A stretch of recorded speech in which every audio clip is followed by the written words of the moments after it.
Something wonderfully magical is in the air, isn't it? Yeah. You know, we're feeling it here in this arena, but it's spreading all across this country we love. A familiar feeling that's been buried too deep for far too long. You know what I'm talking about. It's the contagious power of hope. The anticipation, the energy, the exhilaration of once again being on the cusp of a brighter day.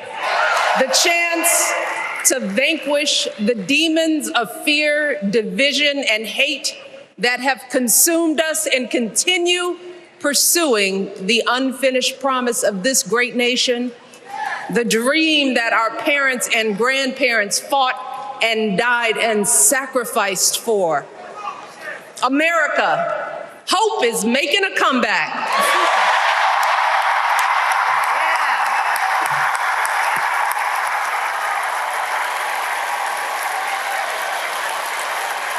But to be honest, I am realizing that until recently, I have mourned the dimming of that hope. And maybe you've experienced the same feelings. Is that deep pit in my stomach, a palpable sense of dread about the future. And for me, that mourning has also been mixed with my own personal grief. The last time I was here in my hometown was to memorialize my mother, the woman who showed me the meaning of hard work and humility and decency, the woman who set my moral compass high and showed me the power of my own voice. Folks,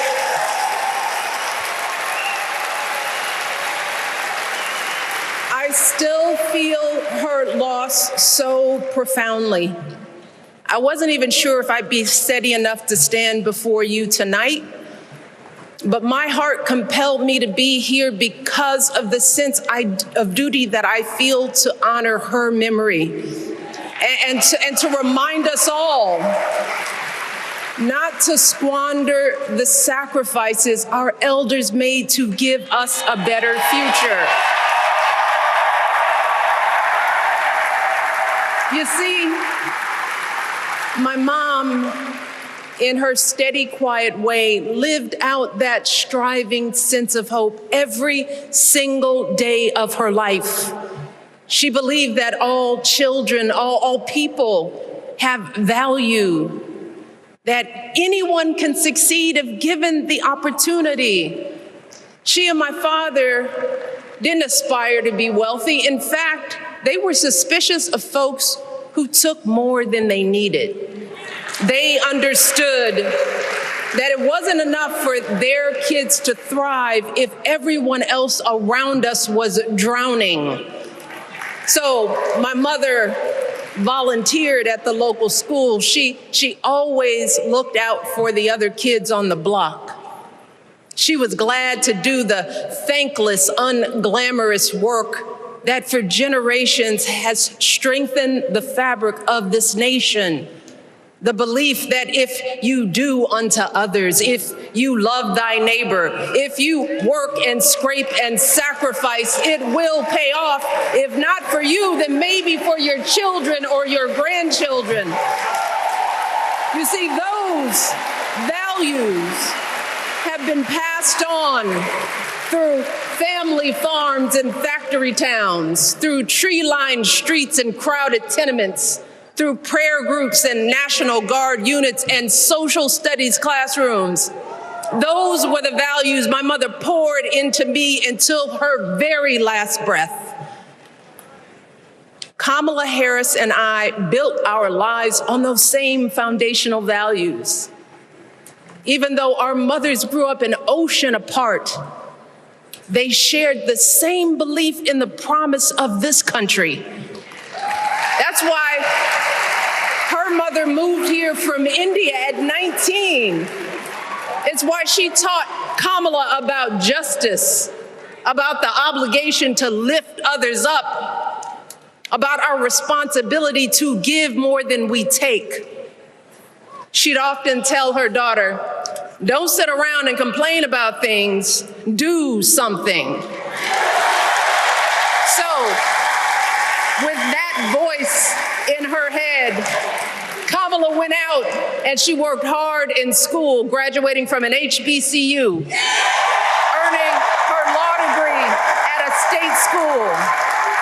And then she went on to work for the people, fighting to hold lawbreakers accountable, strengthening the rule of law, fighting to get folks better wages, cheaper prescription drugs, a good education, decent health care, child care, elder care. From a middle-class household, Kamala worked her way up to become Vice President of the United States of America.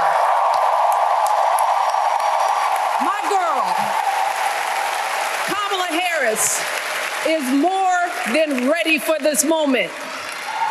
She is one of the most qualified people ever to seek the office of the presidency. And she is one of the most dignified. A tribute to her mother, to my mother, and to your mother too. The embodiment of the stories we tell ourselves about this country. Her story is your story. It's my story. It's the story of the vast majority of Americans trying to build a better life. Look, Kamala knows, like we do, that regardless of where you come from, what you look like, who you love, how you worship, or what's in your bank account, we all deserve the opportunity to build a decent life. All of our contributions deserve to be accepted and valued. Because no one has a monopoly on what it means to be an American. No one.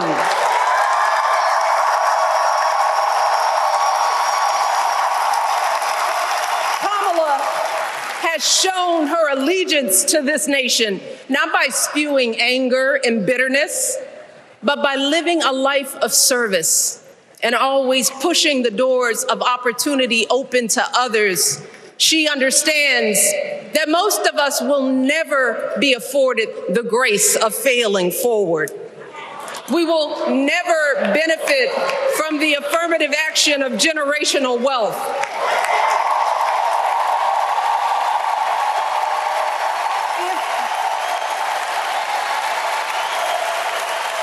If we bankrupt a business or choke in a crisis, we don't get a second, third, or fourth chance. If things don't go our way, we don't have the luxury of whining or cheating others to get further ahead. No.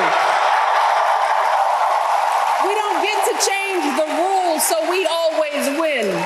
If we see a mountain in front of us, we don't expect there to be an escalator waiting to take us to the top. No. We put our heads down. We get to work. In America, we do something. And throughout her entire life, that's what we've seen from Kamala Harris. The steel of her spine, the steadiness of her upbringing, the honesty of her example, and yes, the joy of her laughter and her light. It couldn't be more obvious. Of the two major candidates in this race, only Kamala Harris truly understands the unseen labor and unwavering commitment that has always made America great.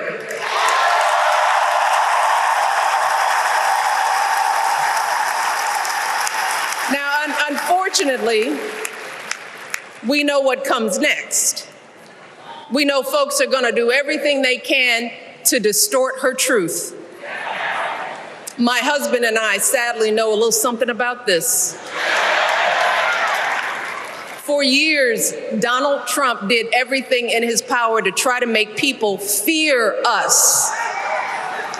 See, his limited, narrow view of the world made him feel threatened by the existence of two hardworking, highly educated, successful people who happen to be Black.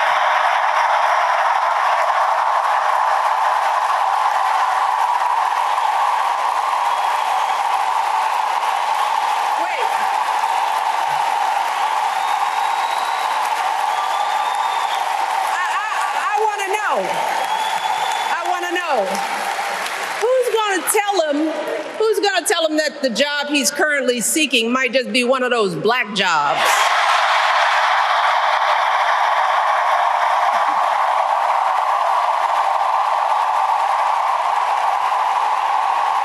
Look, it's his same old con. His same old con. Doubling down on ugly, misogynistic, racist lies as a substitute for real ideas and solutions that will actually make people's lives better. Look, because cutting our health care, taking away our freedom to control our bodies, the freedom to become a mother through IVF like I did, those things are not going to improve the health outcomes of our wives, mothers, and daughters. Shutting down the Department of Education, banning our books, none of that will prepare our kids for the future.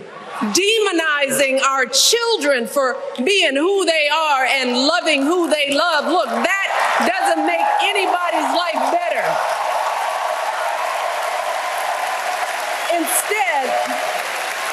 Instead, it only makes us small. And let me tell you this, going small is never the answer. Going small is the opposite of what we teach our kids. Going small is petty, it's unhealthy, and quite frankly, it's unpresidential.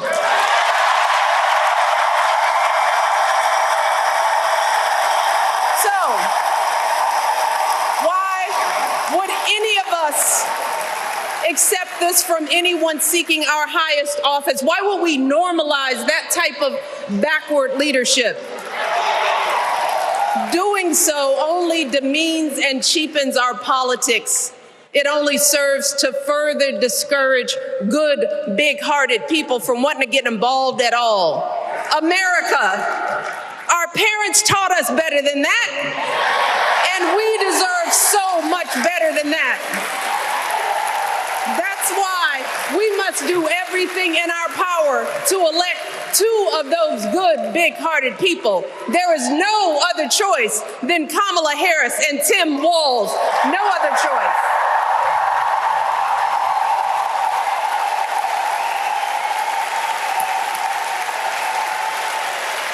But as we embrace this renewed sense of hope, let us not forget the despair we have felt. Let us not forget what we are up against. Yes, Kamala and Tim are doing great now. We're loving it. They're packing arenas across the country. Folks are energized. We are feeling good. But remember, there are still so many people who are desperate for a different outcome, who are ready to question and criticize every move Kamala makes, who are eager to spread those lies, who don't want to vote for a woman, who will continue to prioritize building their wealth over ensuring that everyone has enough. So no matter how good we feel tonight or tomorrow or the next day, this is going to be an uphill battle. So folks, we cannot be our own worst enemies. No. See, because the minute something goes wrong, the minute a lie takes hold, folks, we cannot start wringing our hands. We cannot get a Goldilocks complex about whether everything is just right. And we cannot indulge our anxieties about whether this country will elect someone like Kamala instead of doing everything we can to get someone like Kamala elected.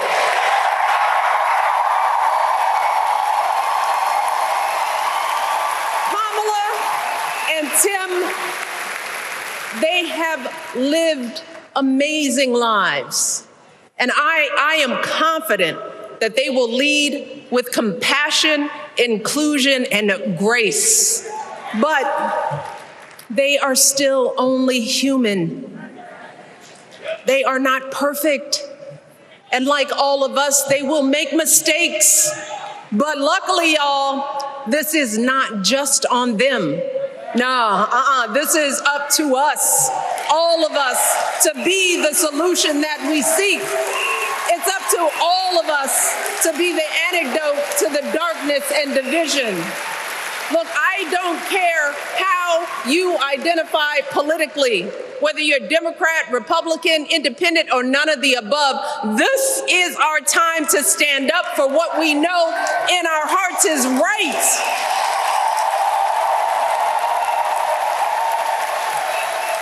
To stand up, not just for our basic freedoms, but for decency and humanity, for basic respect, dignity, and empathy, for the values at the very foundation of this democracy. It's up to us to remember what Kamala's mother told her. Don't just sit around and complain, do something. So if they lie about her, and they will, we've got to do something. If we see a bad poll, and we will, we got to put down that phone and do something. If we start feeling tired, if we start feeling that dread creeping back in, we got to pick ourselves up, throw water on our face, and what? We only have 2.5 months, y'all, to get this done. Only 11 weeks to make sure every single person we know is registered and has a voting plan. So we cannot afford for anyone America to sit on their hands and wait to be called. Don't complain if no one from the campaign has specifically reached out to you to ask you for your support. There is simply no time for that kind of foolishness. You know what you need to do. So, consider this to be your official ask. Michelle Obama is asking you, no, I'm telling y'all to do something.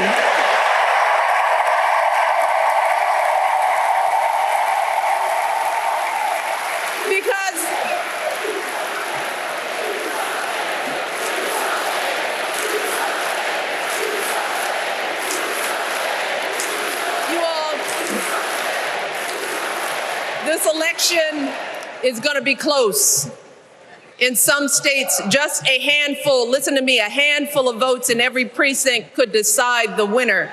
So we need to vote in numbers that erase any doubt. We need to overwhelm any effort to suppress us. Our fate is in our hands. In 77 days, we have the power to turn our country away from the fear, division, and smallness of the past. We have the power to marry our hope with our action.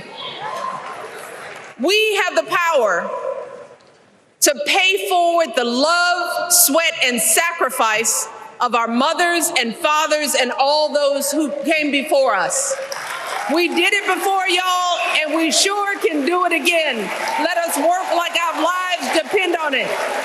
And let us keep moving our country forward and go higher. Yes, always higher than we've ever gone before as we elect the next president and vice president of the United States, Kamala Harris and Tim Walz.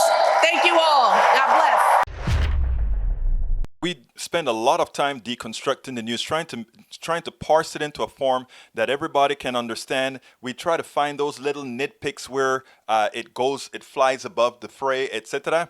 If you really like these videos that we do, I want to ask a big favor. Please go ahead, number one, subscribe to our channel, and number two, please join if you can. Thank you so kindly for watching. Keep watching. Please remember to share. We must populate the entire internet with our progressive message, a message that we know is what most Americans say that they want. So help us, please join.